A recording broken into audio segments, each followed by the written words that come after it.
Hello and welcome to Exotic Gardening UK, Yorkshire Kris Weekly, and in this week's episode we're looking at the jobs to do in the exotic garden in July.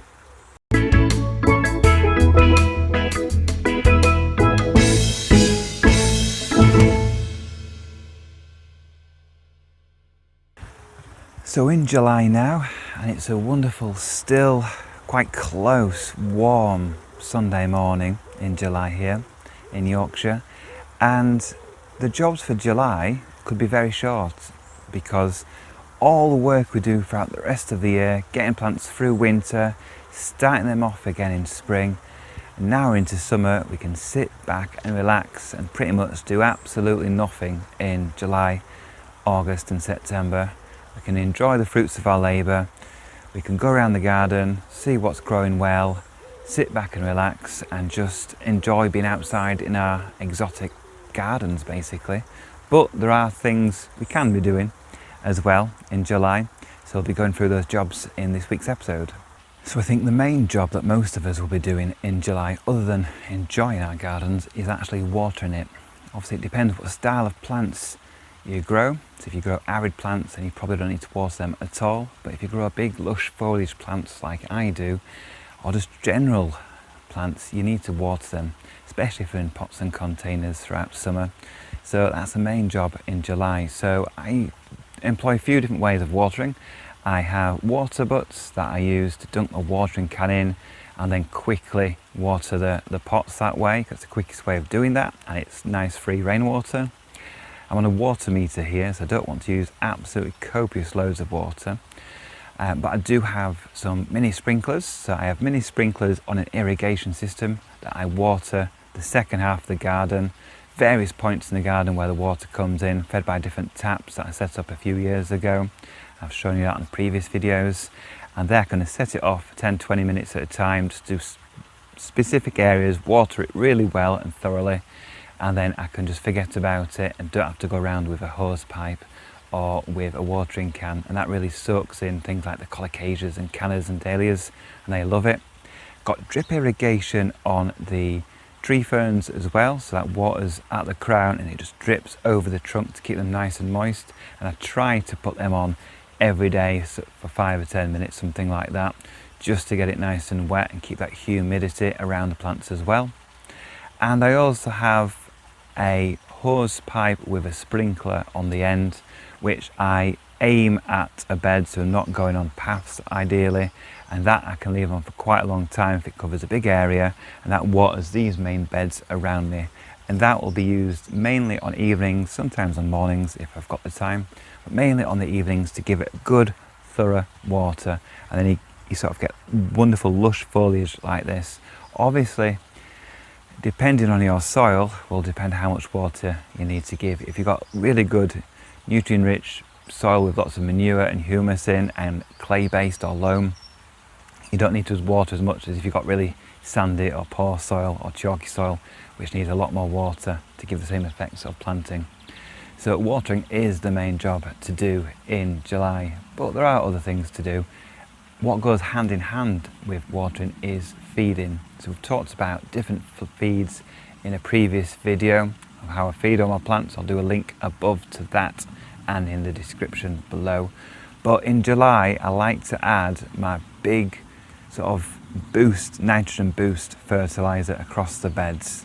So chicken manure and chicken fertilizer, chicken pellets, gives a nice hit of nitrogen for the big leafy growth, and I'll just sprinkle this all over the beds, hoe it in around plants, or just leave it on the surface but not touching the plants. It can be a bit strong for some plants, and you can get these in sort of tubs, or what I've got is big sort of bulk bags this time of strong chicken sort of fertilizer, and it does smell, so be careful if you're putting this in an area where you've got a small garden, lots of gardens around you, you've got people having barbecues and things. You might want to do this on a rainy day, or maybe on a Monday or Tuesday, so it's a long way from the weekend, so it has time for the smell to dissipate, because it can smell very strong. And this particular brand I'm using this year is the strongest smelling manure I've ever smelt in my life. It is very potent, and it lasts for about 4 or 5 days before the smell sort of dissipates somewhat. But watering it in really helps of spread it out a little bit more and keeps the smell down a bit as well. So fertilizing the soil, conditioning it by adding this organic fertilizer is a great way to go in July. And in pots you can do slow release pellets, so you can just put it in and it will last the full season and you don't need to fertilize it again. Or you might want to top up with some seaweed foliar spray or drench of seaweed extract in water to water your pots as well, once every couple of weeks to a month. So watering and feeding your plants is the main job for July, but there's some other things you can do as well. So now into July, we can actually plant out or put out the most tenderest plants in the garden. Yes, you can probably do this in June, but now into July, not only are the daytime temperatures warm, but the nighttime temperatures are warm. Nighttime temperatures at the moment about 13, 14 degrees, might have a low of 10 degrees, but they're much, much warmer than they were in spring and even June, to be honest. And when I say the tenderest plants, I mean really house plants. So a lot of house plants that we grow are tropical and they need warm temperatures, ideally above 15 degrees at night as well. Not all house plants are like that. Some are very hardy, like the cast iron plant can actually be planted out in the garden. And back in the day, things like camellias and Fatsia japonica used to be thought of as house plants and tender. But obviously we know they're very hardy and can be planted out in the garden. But here I'm just talking about the truly tender plants, and I've got a few of them in front of me now.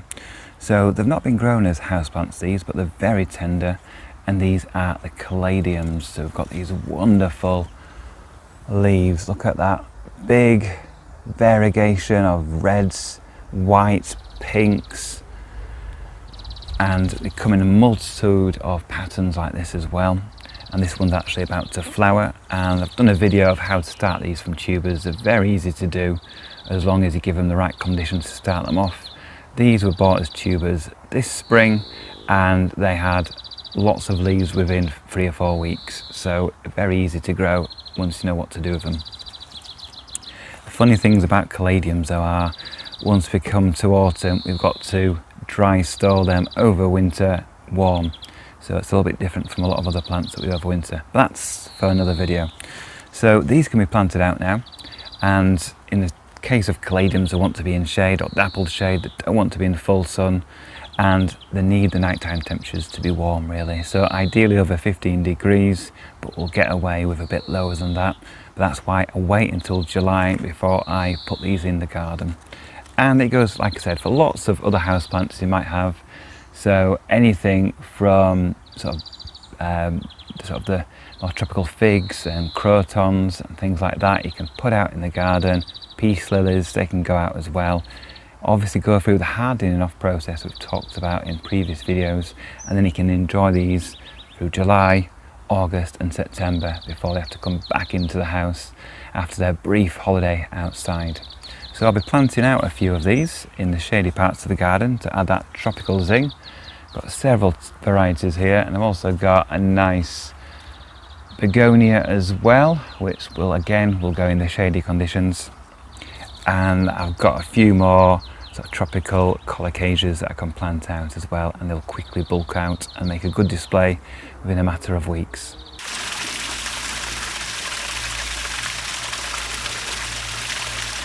Now, because it's nice and warm in July, we water in the garden, our plants are growing well. Also, the weeds are really trying to grow well as well. So on a nice sunny dry day like today, it's always great to get the old hoe out and just go around between your plants and just hoe the weeds. Just cut them off just below the surface. Most we've got here are annual weeds. Do have some dandelions that I just keep on top of as well, just doing the same process. And for anything bigger than this, I've got a big serrated knife, and I'll go in and just cut the roots underground and pull up the weeds as well. But I just keep on top of it by doing this. But when you're going round, just look at what you're actually weeding, because a lot of things could be seeds of exotic plants. So if I just look here, I've got a plant here. We've got two plants next to each other. We've got a little bamboo seedling, which must be from the Chiskea at the bottom of the garden from a few years ago when it flowered. And this is a geranium palmatum seedling. So that can be left to grow on a bit and then potted up or planted somewhere else in the garden. So yeah, just be careful when you are weeding. You might be weeding lots of exotic plants, so be careful.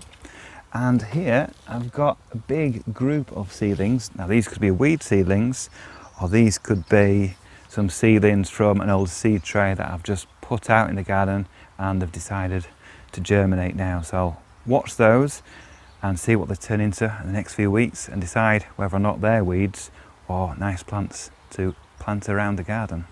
Thank you for watching this edition of Exotic Gardening UK Yorkshire Kris Weekly. Join me next week, we'll be doing more in the garden.